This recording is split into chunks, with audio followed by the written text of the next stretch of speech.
Hi everyone, and welcome to another episode of Cybersecurity Sauna. Thanks for joining us for another session where we sweat out the hot topics in security. So welcome to all our listeners, and be sure to follow us on Twitter at #CyberSauna.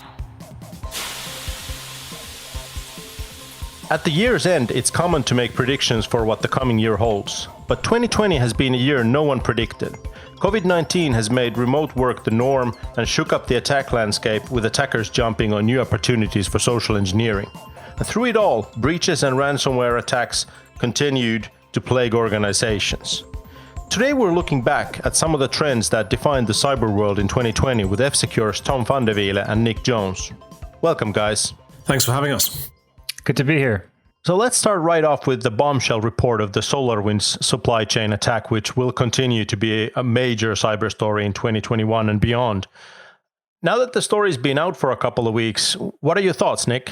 So the SolarWinds breach is an interesting one from my perspective, not least of which is because obviously it's one of the most comprehensive and high-profile cyber-focused intelligence breaches I think that we've ever seen.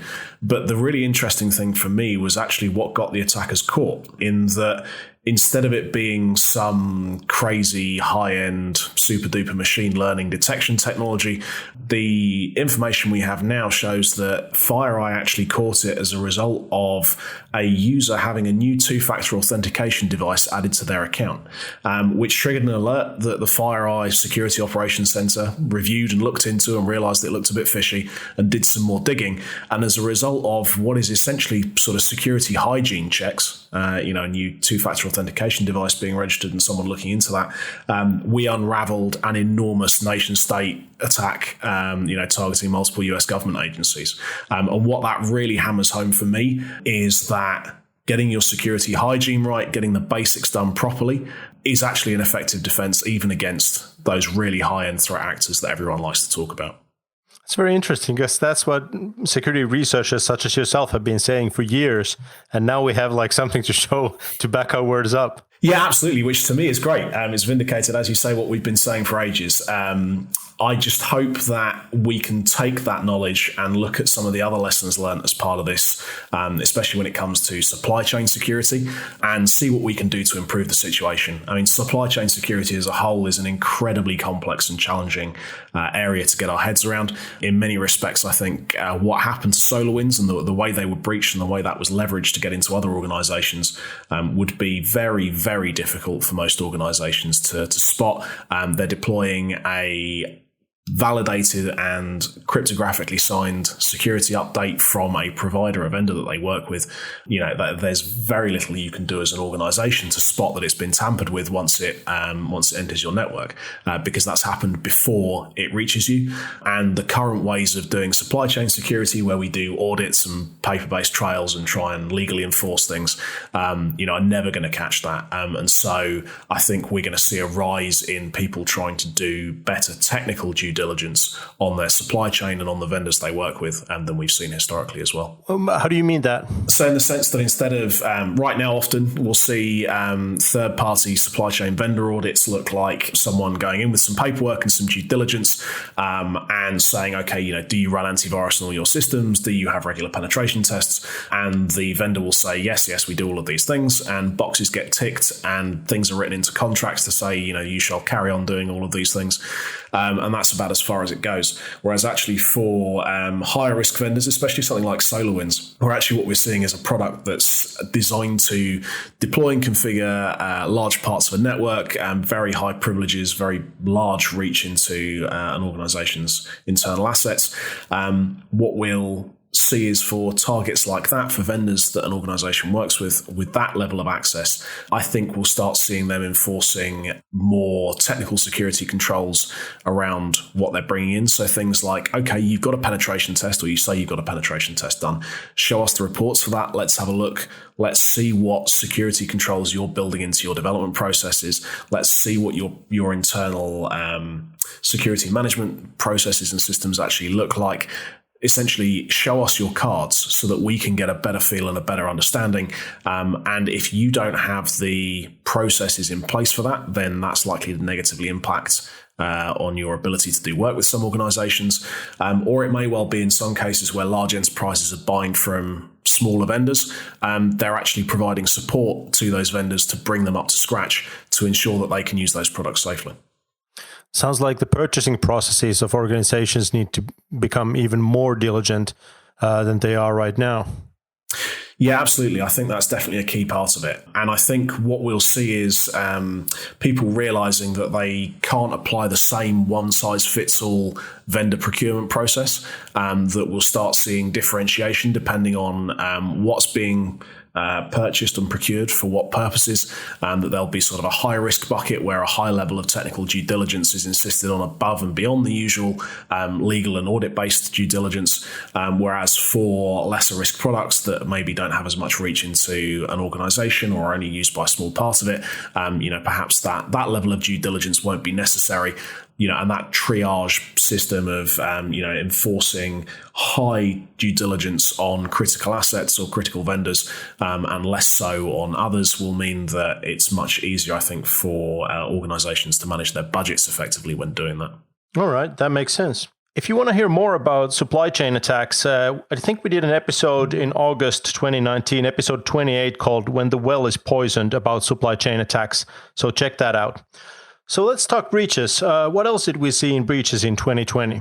A couple come to mind. We've had a few major organizations and companies getting compromised through all kinds of different attack vectors, either customer databases for all things IoT, but also more direct attacks to subscriber-based services like Netflix, Disney Plus, where the same techniques are being used.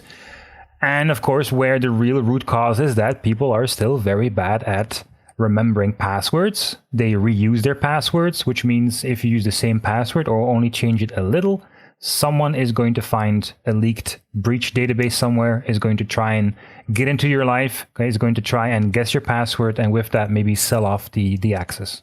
What about you, Nick? Anything that comes to mind?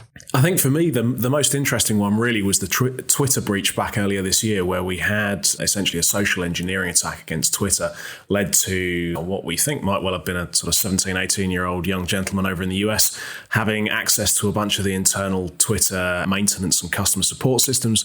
And he was able to use that to gain access to a number of verified accounts to then tweet out Bitcoin addresses for you to send money to from people like Elon Musk, which obviously is quite an interesting one, especially now that President Trump and a number of other people are doing their geopolitics over Twitter. In many respects, I think we were lucky that it was just a teenager with some Bitcoin that he wanted to make. I think actually that was a close shave, really, and I'm sure Twitter have been looking internally at what they can do about that. Of note in particular is they've hired in Mudge, as he's known, Peter Zatko, as their new Chief Information Security Officer, who I'm sure will do great things given what we've seen him do so far. Yeah, he's an old school hacker, isn't he? Yeah, absolutely. Goes right back to some of the early 90s hacking scenes, and we've seen him at DARPA and at Google and at a number of other places since then. He's done some really great stuff, yeah. Well, one of the new things that I did see in 2020 was in ransomware. Like before, you would just lock up the target organization's computers, but the habit of stealing the information and threatening to expose that information, I think that was something that sort of really blew up in 2020. That's true. And I'm sure, we know, of course, of incidents that we've handled ourselves, and we know from colleagues and people in the business that these things happen. But you're absolutely right. We've never seen it in a way that we've seen in Finland with the healthcare provider, where it was not just the healthcare provider itself that got asked for ransom. It was individuals that were targeted to pay the ransom on the, somewhat loose promise of not publicizing the information. And that goes pretty deep. Yeah. So is that what stands out to you, Tom, in this year in ransomware? Where do you think we're going next? Well, unfortunately, we're going to see more of the same. We also didn't talk about that one case in Germany, which was also ransomware based, where ransomware was able to get into a medical facility or a hospital, where it led either directly or indirectly to the death of a patient. So yeah, there's no more ethics involved here. There's no more honor among thieves, even if it was accidental. There's no safeguards in these ransomware attacks. The only thing that people want that launch these attacks is money. And apparently what we've seen this year is that they will go over bodies for that, either willingly or unwillingly. Let's not forget last year, we also had Norsk Hydro, critical infrastructure, responsible for power generation. We've heard stories from other parts of the world also dealing with critical infrastructure, housing, energy. So there seems to be no more limitation to these attacks. These attackers really just want to disrupt. And unfortunately, we're probably going to see more of it next year and in the coming years, where other people have predicted that ransomware will make its way to the cloud. We'll see if that's going to happen or how many fail-safes you would have to bypass or breach. But it's certainly one of the possibilities. And as said, unfortunately, this is only going to get worse before it gets better. Well, let's talk about the companies that have already fallen victim to ransomware. Are they now in a better, more resilient position in terms of this threat, or are they just as vulnerable as before? So I think that's an interesting one. From my perspective, a lot of organizations have woken up to the threat to some degree or another. I think we've especially seen industries that have been hit hard or have had a few of their flagship companies get hit. I think there's been an overall trend upwards in improving their resilience against it, purely because no one wants to be the next organization that gets wiped out by it. So, for instance, following on from the attacks a few years back, we saw a few of the big pharmaceuticals get hit by WannaCry, NotPetya, etc. And my experience in that sector has been since then that a lot of them have started paying significantly more attention to basic cyber hygiene as a result of seeing their competitors get hit hard and not wanting to be explaining that to their board and their shareholders should it happen to them. That, and for other companies, there are still companies that still have not seen the light or still not understand that they too can become a target, because the moment that you rely or depend on computers, you are a target. Doesn't matter if you have one computer or 10,000. And yeah, for some companies, we're seeing changes. For other companies, we're seeing it in the same way that, fitness advice is being given to people. Everyone knows what they're supposed to do, but, we'll start tomorrow. Yeah, absolutely. All right. Well, moving on from ransomware, another trend I've been keeping my eye on is the cybersecurity skills gap in the industry. An F-Secure survey this year found that more companies nowadays have cybersecurity-related personnel on staff than previously. What's your own experience on the ground? Has the situation improved this year? Are the companies starting to find it easier to hire the talent they need? Or, is the situation unchanged? So I think from my side, there's a bit of a perception in the industry that there is a huge skills shortage. I think actually the industry in many respects does this to itself. In that we are terrible as an industry at hiring in young, eager professionals and promoting them up through the ranks. Businesses want experienced people, and they are less willing to take the chance on less experienced people. You often see it with job adverts demanding years of experience, certifications, all these kinds of things, for roles that may or may not necessarily need them.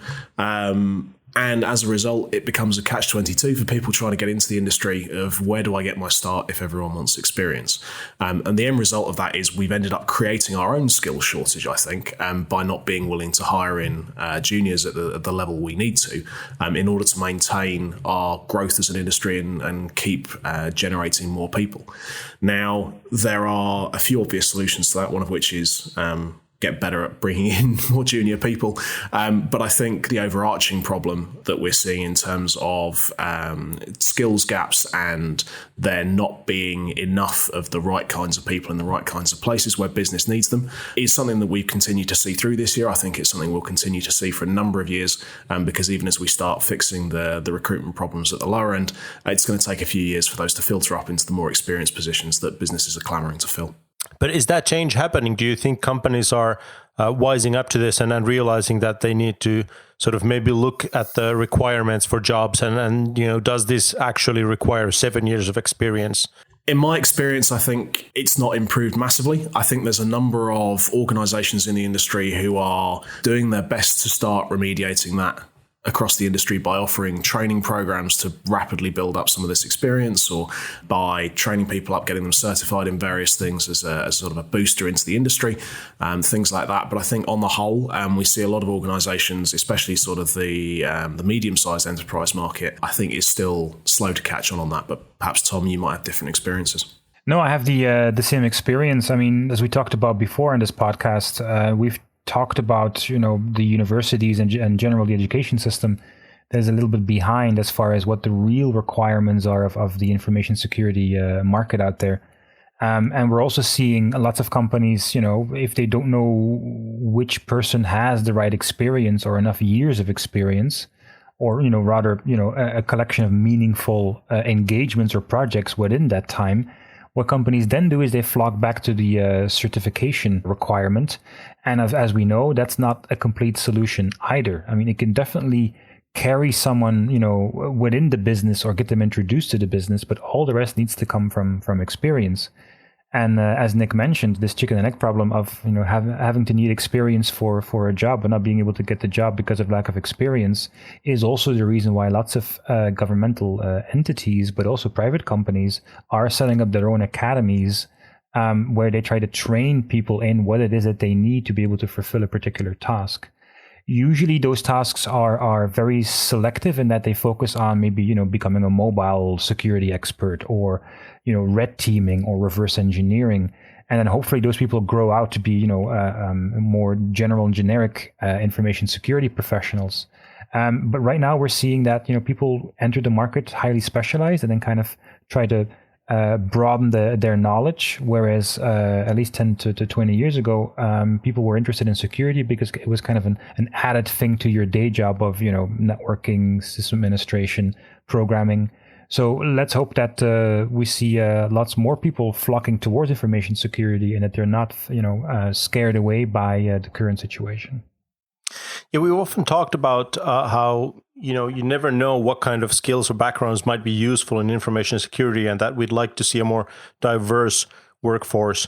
Now, if a majority of people entering this area are coming directly from schools and universities, are we missing out on like the system administrators of 10 years work experience moving over to InfoSec? Are we missing out on some crucial, not InfoSec related skills, but skills that are helpful in this field anyway? So I think in my experience, one of the most challenging things that people find is not necessarily building the technical skills.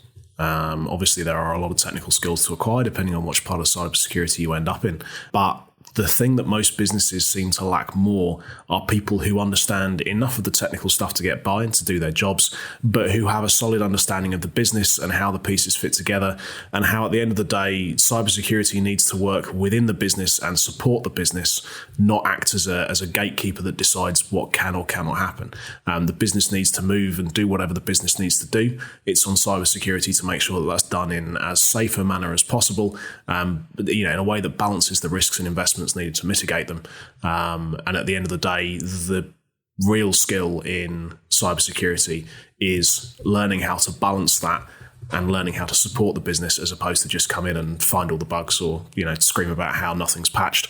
There's another layer on top of that of business understanding that I think people often struggle to grasp. And actually, that's why I often enjoy working with members of the industry who've previously been systems administrators or developers, because they often bring the operational side of the business, that knowledge with them into their InfoSec roles.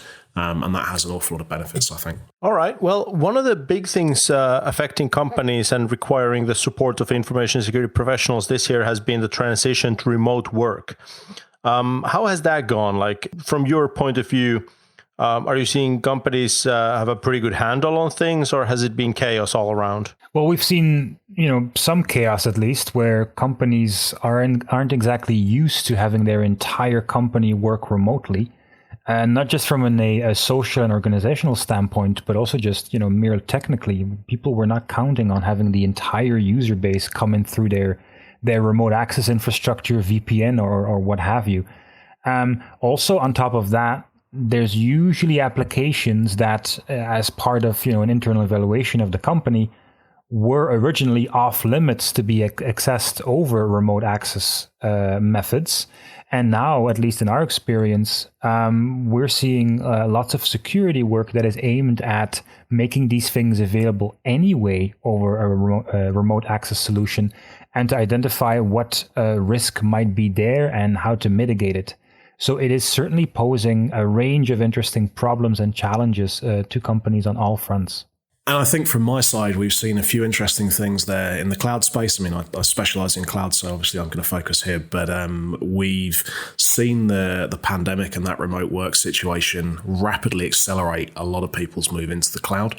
And rapidly enough that, in fact, Azure ran out of capacity early on in the pandemic in a couple of key regions, which was rather embarrassing for them. And overall actually did the cloud industry some damage, I think, as a lot of people took the message away that there may be times where the cloud provider does run out of capacity, and that's going to hurt you as a business.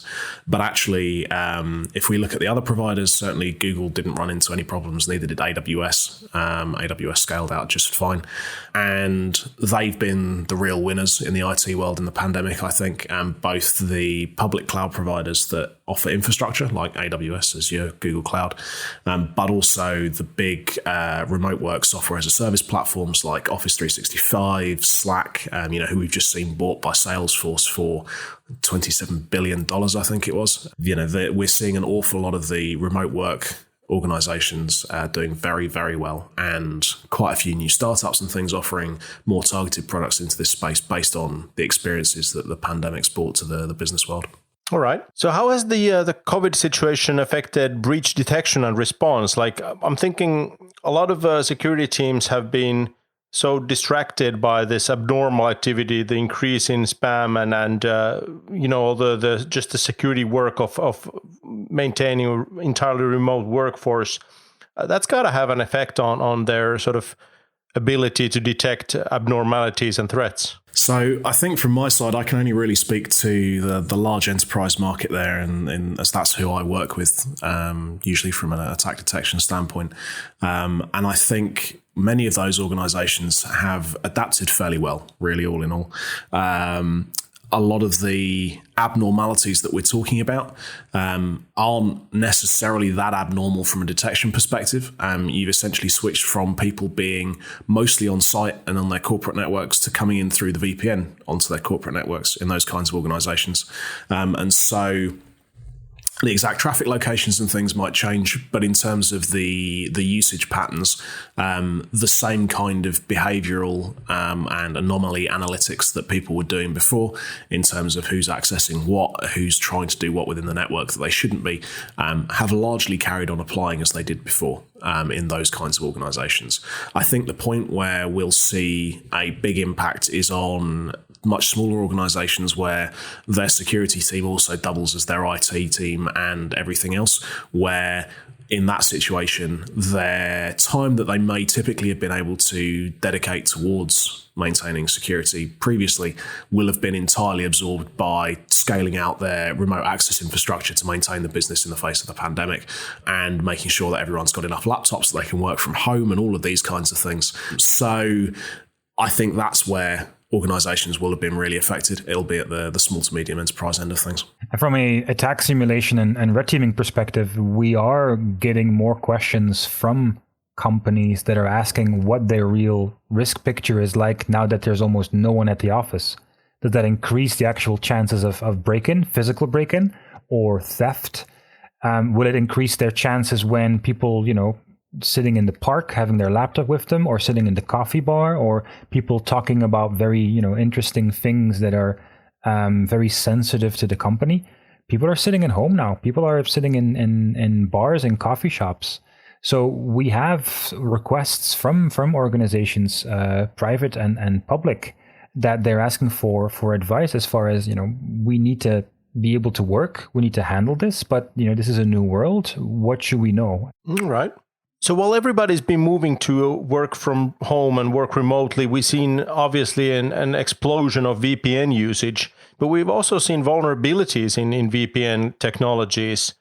Now, is there like this zero trust approach beginning to replace VPNs? Are we seeing any of that yet? Or is it just going to be VPNs from here on out? So zero trust is an interesting one. It's something I've been following quite closely for a while because a lot of it's being driven by a lot of these new cloud technologies. And fundamentally, what it boils down to is the idea that you have your applications, you have your systems exposed to the internet. They are positioned there for anyone to communicate with, and your security controls become your identity, who you are, rather than the network location in which you sit, i.e. you're inside the VPN. Now you can access these applications. Now, that as an idea works great if you are Google or Netflix or another organization with extreme engineering capability and very, very capable systems administrators, developers, all the rest of it, who are building systems that are designed to work in that way and who don't have 30, 40 years worth of legacy equipment to contend with. The biggest problem with zero trust is mostly that the systems that people want to expose in a zero trust fashion are often their line of business applications, which may not have been maintained for the last 20 years, or, they're out of support and they're being very carefully looked after and nurtured by a sysadmin team somewhere. And the idea of exposing those to the internet rightfully scares a lot of people. So I think we're going to see a lot of VPN usage going forward. I think a lot of people want to do zero trust, but understand they're not yet in a position to do so, but are perhaps making some moves towards it. I think we're also seeing some organizations start developing tools to support that in a way that works with legacy applications. So one interesting release this year was from HashiCorp, who maintain Terraform and Vault and a number of other big sort of cloud DevOps enterprise products. And the point of Boundary is essentially to act as a front gateway on your zero trust model. So rather than having a heavyweight VPN connection straight into the network, what it allows you to do is authenticate, and then it will open individual tunnels essentially through to the applications that you are supposed to speak to. So instead of joining you into the corporate network, it creates limited connections into the things you're supposed to speak to, which is quite an interesting model and not one that I've seen done elsewhere before.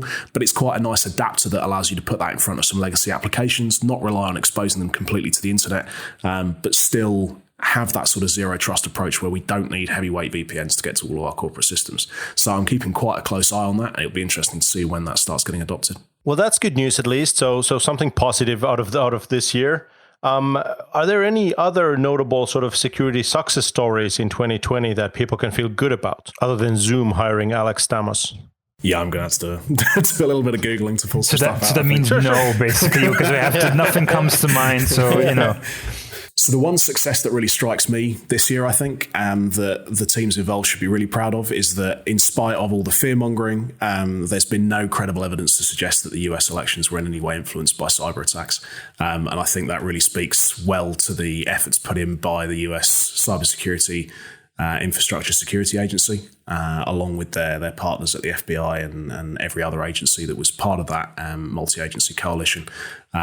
They've got a lot of systems there that we know are vulnerable. You see people taking election machines to DEFCON villages every year, and people find all kinds of vulnerabilities. But in spite of all of that, there's been no credible evidence that any of that was exploited to in any way influence the democratic process. So I think that's definitely one big success in my mind. Also, what we've seen is, when these larger attack campaigns are being launched towards the internet, what was interesting in this year is that we saw United States Cyber Command take the wind out of a fairly large attack being launched against a very big user base of computers and companies, and be able to disrupt it to an extent that it was pretty much rendered, I'm not going to say without impact, but certainly not the impact that the attackers intended. And that's certainly good news that, call it management of the internet, that, there is influence possible, and that, early warning signals do work to be able to, as said, take the wind out of these kinds of attacks to limit their impact. So that was certainly positive for 2020 as well. Is there an area of cybersecurity you think that is underrepresented right now in companies' threat models, something that they should be paying more attention to, but they're not for whatever reason? So in my case, I have to say the usual thing that springs to mind is shadow IT, especially now that we're all moving into the cloud rapidly because of COVID. A lot of people are buying software as a service packages, and not all of that purchasing is going through the proper channels. A lot of the time, teams will be just expediently buying whatever they need to make sure their job keeps on going as it should. And that has negative impacts, because if we don't know that we're using a service, we don't know we've bought something, then it's very hard for the security team to keep track of that. Also, one of the things that I've experienced in general with software as a service providers is that not all of them are particularly good at offering a sensible set of security controls as part of their offerings. So if you look at Office 365, for instance, there's a lot of effort that Microsoft have put into making sure you've got multi-factor authentication that you can use with people. You can set access requirements on what devices can connect in, all of these kinds of things. But I've spoken to other software as a service providers where you say, okay, how do I do multi-factor authentication? Oh, we've not implemented that yet. Okay, can I connect this to my single sign-on platform that we use to control access to all of our other applications to make sure that our joiners and leavers process correctly revokes access, all of these kinds of things? Oh, no, actually, you've got to manage your users through our own user management portal. A lot of these miss a lot of the enterprise management features that organizations require to maintain a good security posture, or at least to maintain it without significantly more effort. And so I think that's something that's perhaps being missed in some organizations in and amongst the COVID-driven shifts in IT infrastructure procurement. I would say that because we're now accessing things from different locations, that for at least for some of the companies that are dealing with data that is very sensitive, is that some of the threat modeling will have to be redone. That means that we are kind of overloading certain security controls when it comes to trying to protect the data that we're trying to access and to use on a day-to-day basis. So just to give a few examples, if a laptop gets stolen, and your statement is, but it has encryption. Yeah, sure, but there's ways of bypassing that. So what else do you have? Like Nick mentioned, two-factor authentication. Everyone uses, SMS passcodes or other means of two-factor authentication. But that's really effective against password stuffing or password reuse. But it's not going to do much against a targeted phishing attack. Because if I know where the real services that you need to log on to, and I present you a login screen that also asks for your SMS passcode, either interactively or not, I can simulate the same attack. So we need to really look at how do these things function? What do we depend on to authenticate ourselves, because we can no longer do it based on our location? And what else do we need to invest in? And what else do we need to check for to make sure that we have all our ducks in a row in protecting the services from a distance in the way that we're using it right now? So would that be like, if I were to ask you guys both, and I am, ask you for one piece of advice for companies going into 2021, what would that advice be? I think from my side, the sexier parts of cybersecurity aren't usually the things that result in people getting breaches. You've got to get the basics right. You've got to have proper asset tracking, make sure you know what's on your network and how it's connected in, maintain a decent asset map in terms of what's supposed to talk to what, how your network's laid out, get antivirus on your endpoints, have some basic security monitoring in place, patch all your systems, all of these kinds of things, which aren't interesting. They're not sexy. They're all pretty boring. But people usually get owned by that. People don't get owned by 0 days in crazy applications on their perimeter. So focus on the basics, get those right, and multi-factor authentication for everything. So I guess that's 2 recommendations. MFA for everything and get the basics right.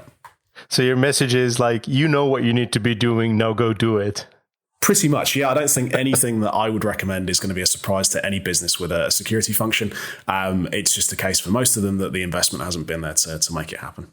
Right. My recommendation would be kind of the same category, in that just determining what your attack surface is, because companies are making major changes. They are going to the cloud. That means more attack surface. And that could be fine, but you need to know what it is, or else you have no hope in trying to protect yourself and having to invest in whatever security controls you need to protect that new infrastructure or whatever it is that you newly exposed. So knowing what you have and then acting accordingly and trying to protect it, and of course detect the attacks that might come. I think that's probably my main recommendation, because all the rest flows from there. Sure. Now, I know we've been recapping what happened in 2020, but do you guys think I could coax you to provide a prediction for 2021? Something you guys would like to go on record as saying, this is something we're going to see in the next year? Well, I think one of the easiest is more breaches in the cloud because the cloud's growing and people are doing silly things with it. So we're going to see some more breaches there, I'd expect. My prediction for the next few years in that space is that we'll start seeing the sophistication of the attacks increase. People start getting used to turning off the public feature on their S3 buckets and making I was just going to say that. Yeah, people get around to turning off the stupid stuff that's getting them owned in the cloud at the moment, which means attackers will be forced into being smarter about it. And one of the biggest things that we're lacking in the cloud space right now is decent threat intelligence, probably partly because people aren't looking for attacks in the cloud and partly because attackers aren't doing anything clever. I expect that'll change over the next few years, and we'll see some of that start in 2021. If there was one thing to make a prediction on, it would be that we're going to see a continued arms race with the makers of ransomware in making ransomware more advanced and trying to hide its real intentions before it is too late. Again, because the business model of ransomware is and will remain very profitable, knowing that attackers can be almost completely anonymous. We're going to see a continued rat race in this, I think. And unfortunately, that's not going to change anytime soon. All right. Well, with that, I want to thank you guys for being with us today and looking back on this year with us. Thanks, guys. Thanks. Thanks for having us. That was our show for today. I hope you enjoyed it.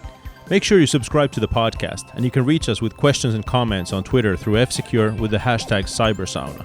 Thanks for listening.